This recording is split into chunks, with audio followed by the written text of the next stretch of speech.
you can be gay, but you can't practice. It's okay to have the desires. Everybody is tempted. Everybody has sins. The problem is acting on it. These are probably some of the things that you have heard said by Christians who do not support or believe in same-sex marriage. Things I used to believe myself, things I used to believe literally about myself. So I get it. What I want to look at today is just how biblical that concept is. And there's a few different ways to take it, but I want to look at it specifically in Romans 1. We've been looking at that in the last episode, and we're going to look at it more in a couple more episodes. It's one of the main texts, if not the number one text that people use to say the Bible is against it. It speaks against any kind of intimacy between two people of the same sex, or let's just say it, sex between people of the same sex.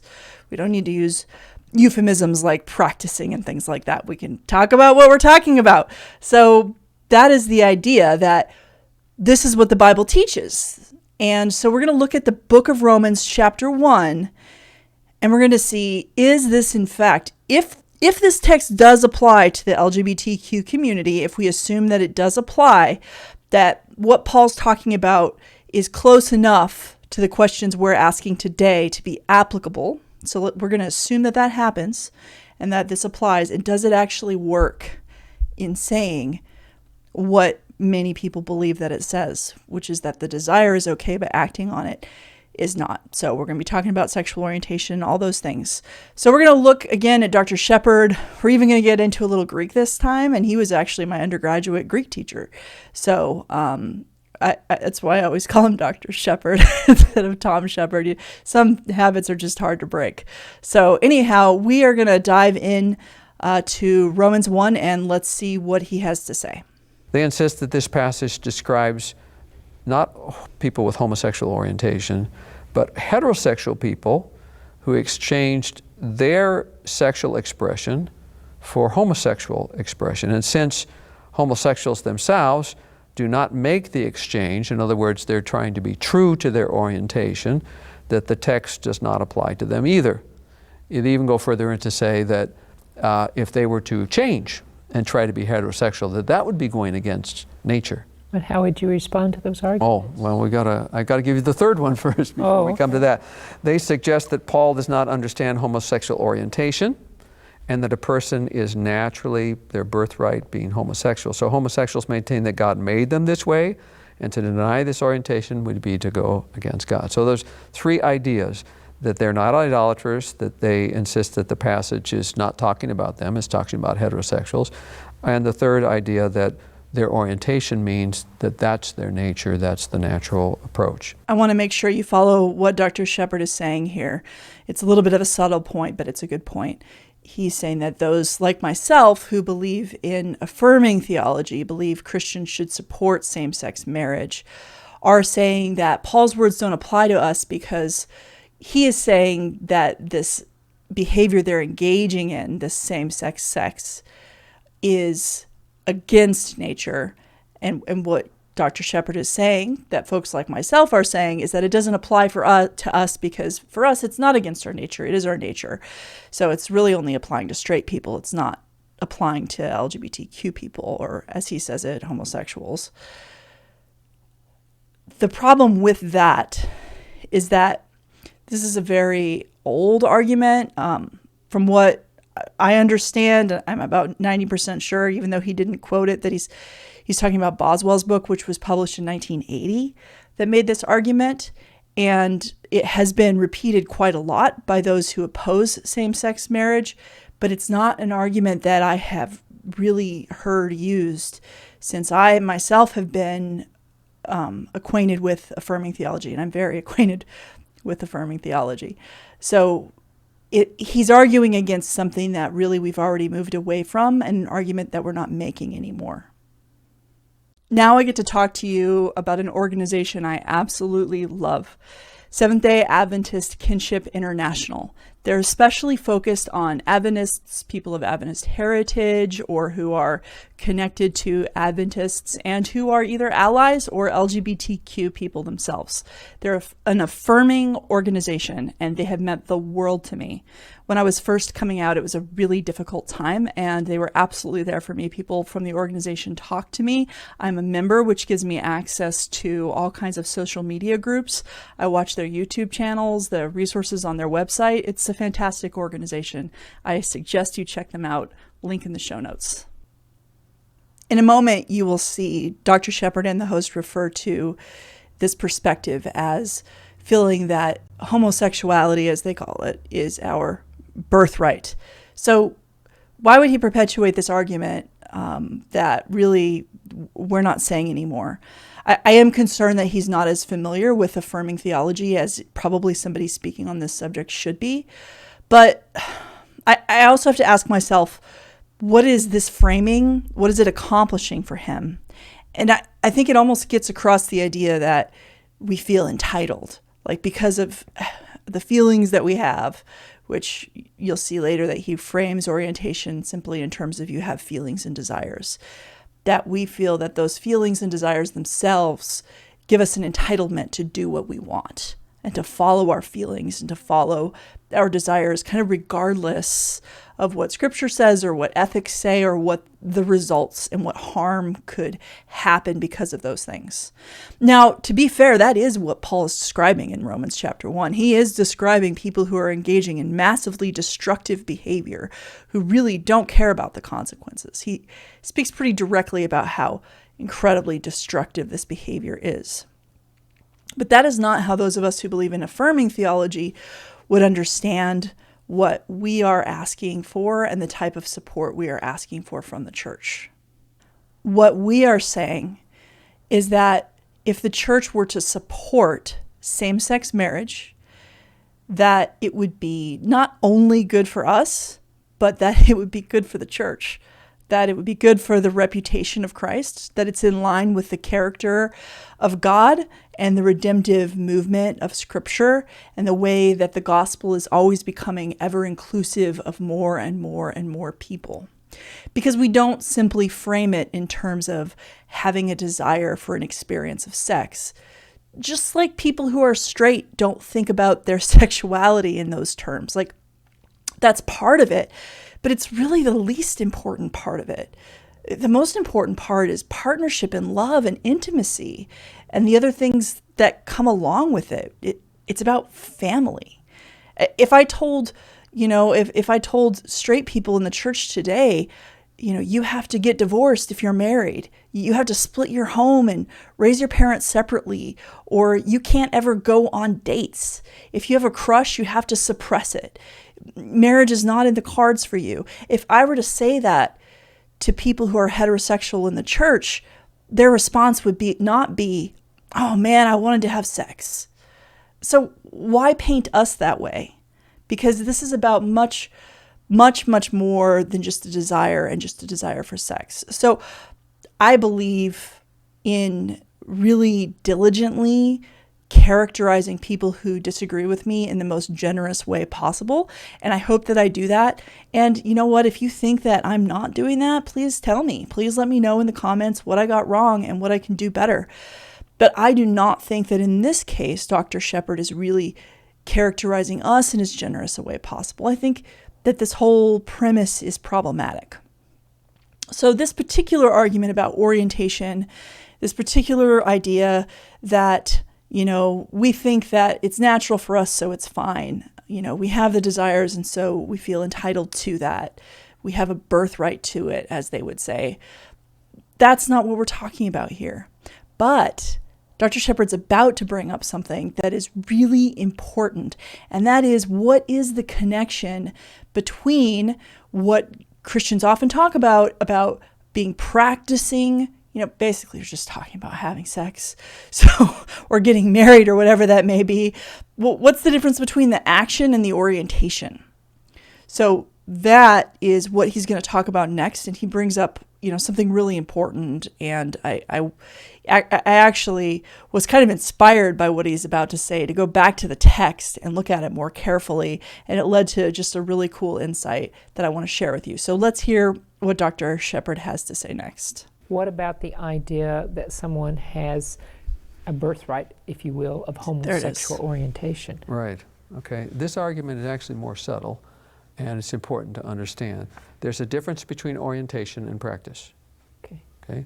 Orientation is something inside your feelings of what you're attracted to. Okay. Practice is what you do. Right. And so Paul is describing here homosexuality. I think it's a little bit of a weak explanation of orientation, that it's just your feelings or what you're attracted to, as he said, instead of who. But I think it's a little bit of a weak understanding of orientation, because it's deeper than just a feeling level, like I want this thing. Like, I mean, we know this in the LGBTQ community, that there's plenty of straight people who have a desire for same-sex sex at some point in their life, so that does not make them gay. It's more about you're really who you're drawn to, and it's a much deeper level of how you relate to people of the same sex versus the other sex. It's such a deeper level than just like what you're feeling and what your desires are. It's how you move about the world, and often, especially for someone like me, it involves like my gender presentation too, and a lot of other things. I mean, most of us were bullied for the way we present our gender way before we were bullied before who we were interested in. So it's about more than just the desire. I don't think I'm nitpicking here. I do think that Dr. Shepherd's theology could benefit from a bit of a better understanding of who LGBTQ people are. Sexual practice. Orientation is different. That's something that has lots of different roots, and I'm no psychologist, so I don't pretend to try to explain all those things. I don't have the answers to all those things. But Paul is describing now practice. So as a biblical scholar, I feel the question of when people say, well, what about my birthright of homosexual orientation? Nobody says that. It mistakes the question of orientation with the question of practice. Paul is describing two things: internal desires, which he calls passions, and the resulting practice in homosexual behavior. Paul condemns the practice, the homosexual behavior, which he over and over describes in quite negative terms, as we've already said. Yes. So I give my opinion on the matter of orientation. Orientation is not practice. What Paul condemns is the practice of homosexual behavior. This is what he believes. Dr. Shepherd is saying here, we need to make a distinction between orientation and action. So a person's internal experience and their external actions or choices. We need to make a distinction here because those two are not the same. And further, he says, Paul does not present them as the same. He says this is a distinction that is a biblical distinction. This isn't just me talking. He's saying this is what Paul says. Why is this important? Well, it's important because if the desires themselves are sinful and evil, what about the people who can't do anything about those desires? What about, those of us who just grew up in the church doing our best to follow God, never had a rebellious stage, and just find ourselves experiencing the desires anyway? What are gay Christians or same-sex attracted Christians, however you want to say it, what are we to do? How are we to live if these desires themselves are sinful and evil and we can't get rid of them? It presents a pretty big problem. So within that context of simply the livability of theology, just the ability of a theological perspective to be something that people can actually achieve, that they can do in their lives. It's a lot to ask people not to get married, not to have families, not to have kids. Some people are called to celibacy. Jesus said that for those who are able to be celibate in Matthew 19, that they should, or those who are able to be like the eunuchs, that they should. But, doesn't that imply that not everyone can? So for those who are not kind of built for that, then it's a really hard thing to do. And what Dr. Shepherd is saying here makes it a little bit more livable. Like, you don't have to go around pretending like you're not gay, because it's not something that you can help. It's not something that you asked for. Like, you can be open and honest about it and all the things that come along with being gay. It's just a different way of walking through the world, like we talked about before. And so, like, if you're familiar with side B Christians, they're Christians who are trying to do this, who are trying to be, candid and open about what their sexuality is, but they believe that the behavior is wrong. And frankly, this is a more livable position than just like hide yourself away and don't let anybody know, because everybody in the church assumes that everybody is straight. And so it's incredibly hard and challenging to live that way. So this is important because it creates a little bit more space. And from my perspective, even though I don't believe it goes far enough, I believe in full affirmation. Even though it doesn't go far enough, like, I want to recognize positive movement and positive progress. So big thumbs up. Like, I appreciate this distinction in so many ways. And it's not just Dr. Shepherd. There's many other conservative Christians who do support this. There's others who do not, but there's others who do. And the Seventh-day Adventist Church, if you are Adventist and are watching this, the North American division in the seminary has been supportive of this idea that you should be able to be candid and open about being gay or being bisexual and still be in the church as long as you follow the ethics. But there's still a huge problem.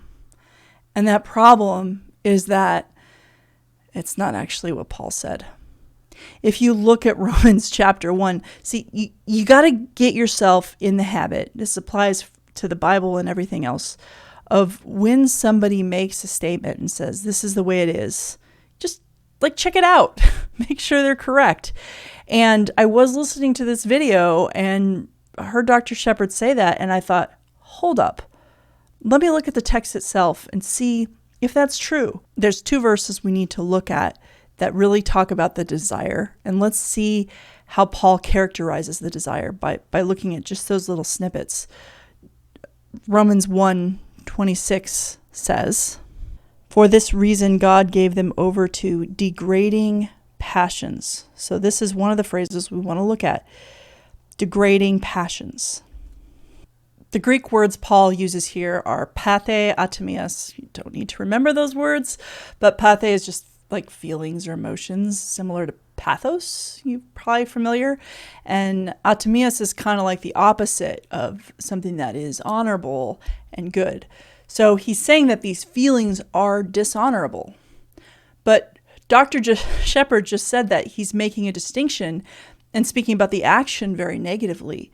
But we see here already, he's actually also speaking about the feelings as dishonorable. The feelings themselves are disgraceful or dishonorable feelings. So already we've got a problem, but it even gets worse in the next text. So my desk right here looks a little bit crazy right now. It's been a while since I've taken Greek, and I want to make sure I get it all right. So I got my BADG and everything to make sure it's right. And if you're a Greek nerd, you know what that means. But let's go ahead and look at verse 28, the relevant section. It says, God gave them over to a depraved mind to do those things which are not proper. As is usually the case, the Greek meaning here is not terribly different from the meaning in English, but it's a little bit useful. So when it says he gave them over to a depraved mind, that's the Greek word adokimon, and then the other word is noon, so depraved mind. And that just means a mind that is not worthy. It can't stand the test. A mind that's, depraved, pretty much. But does that sound like the interior that Dr. Shepherd was talking about, the emotions or the orientation that he said Paul was talking about? Or does that sound like the exterior actions? Well, clearly that's more of the interior. It's also worth asking whether you believe that that is a accurate description of what it means to be gay. Do you think that being gay is having a depraved mind? So if he's saying that Paul is making a distinction between orientation and action here, I'm just not entirely sure how that fits, because what Paul seems to be describing in terms of what's happening in the interior of these people is people whose minds cannot stand the test. They're weak-minded. They're depraved. Their minds, their way of thinking is not worthy. And I think for a lot of us today, we just wouldn't describe like gay and bisexual people that way. So it does raise some legitimate questions, I think. To be clear, nor am I saying that Paul thought about gay people that way. I just think perhaps he was describing something different than what we're talking about. And we're trying to force our questions onto his words. And he just was in a whole different conversation than we were. This debased mind is modified with a participial phrase which says to do that which is not clean or honorable or good or worthy. So it's actually something that's used commonly simply to talk about sin in the Bible. So he's actually kind of in this phrase using this word debased mind, and then he's saying to do that which is not clean or honorable. So he's actually smushing the two together and really seeing them as one and the same. And if you think about that, this actually fits within Paul's theology. If you look at Romans chapter 7 and 8, you get a picture of Paul's, it's the same book we're looking at. You get a picture of Paul's kind of understanding of sin. And he doesn't draw hard lines. He doesn't talk about people who have a flesh. That's the whole point of Romans 7. He doesn't talk about, well, you have a flesh and you can acknowledge that you have a flesh, just don't act on it. No, like my flesh is leading me to all these things, all these sinful, awful things. Now, lest we think that Paul is anti like the physical body, he also speaks about the body itself as being neutral. So the flesh is kind of a term that he uses for particularly selfish and uncontrolled kind of desires that are just like immoderate and destructive. This is pretty common verbiage for him when he understands sin. And when he understands like what's good, he says like set your mind on those things, on the things of the spirit, those things that are good and noble and true and all those things. This is kind of how Paul talks about sin and the way that our feelings in our interior world matches with our exterior world. For Paul, he's not drawing a huge distinction. When you focus on the spirit, the desires of the flesh fall away. Like, walk according to the spirit, he says. Set your mind, same word here. He's saying that in Romans, these people have a dishonorable or a mind that is not worthy. And he's talking about the mind, and later he's saying the mind, set your mind on the things of the spirit. So to say that Paul is here making a distinction between sexual orientation and desire, it just doesn't fit the words that Paul is saying. He's not neutral on the interior life of these people. The interior life of these people is like, it's dishonorable. It's evil. It's sinful. It's debased. It's not neutral. And this becomes a huge problem, again, when a person is doing their best to be faithful to God and they grow up in the church and they just are gay and they want a partner who's the same gender. They want to love that person with all their heart for the rest of their lives. And they say, church, can you support me in loving and caring for this person and building family in this way? Can you support me in that? So maybe, and this is just, I'm just saying, this is not the whole picture, but maybe that Christians who grew up in Christian churches who want to be good people, who are asking for support in same-sex marriage, maybe that can't actually be compared to a debased mind and to dishonorable passions. Maybe Paul is not talking about that. Because is not talking about marriage. None of the passages of the Bible, despite the fact that a lot of people want to say that these passages are about marriage, none of the passages of the Bible that talk about same-sex encounters are doing so in the context of marriage or any relationship whatsoever. And that's not happening here either. Well, we're definitely going to get into that in a future video, exactly what kinds of characteristics Paul was describing when he was describing these particular behaviors. We're definitely going to get into that in a future video. But for now, just let me ask you this question. If you're reading a text of the Bible and it said men with women committing indecent acts, would you assume that that applied to all sex between a man and a woman, including within a marriage and a committed relationship and all these other things? Probably not. But those are the exact words that show up right here in Romans 1:27. And when we read them, we assume they apply to all same-sex sex in all contexts, in all situations. But what if it's not always an indecent act? What if it can be an act of love and care and concern? Look, I know I'm speculating here, but I think if you keep watching, you'll see that this is not wild speculation, but it's actually grounded in all the things that matter the most. Speaking of the things that matter the most, I know these conversations can be difficult, and for a lot of you coming here, you have a reason why you're here, and it's particularly difficult. So I just want to remind you that when you're scared and when it's hard, God is not up there in heaven waiting for you to mess up so that you can be condemned to hell or judgment or anything else. God loves you. God knows that you're going to make mistakes and you're not going to get everything right. Don't stop trying. Don't stop searching. Don't stop learning. Don't stop growing. And always rest in the fact that you have a parent in heaven who loves and cares for you, and that you are loved, you are cherished, and that you are going to be just fine. Please, if you found this meaningful, subscribe, like, comment, all those things. I would love for you to be part of the community here where we're discussing these things. And if you have a question that you would like me to answer, put it in the comment section.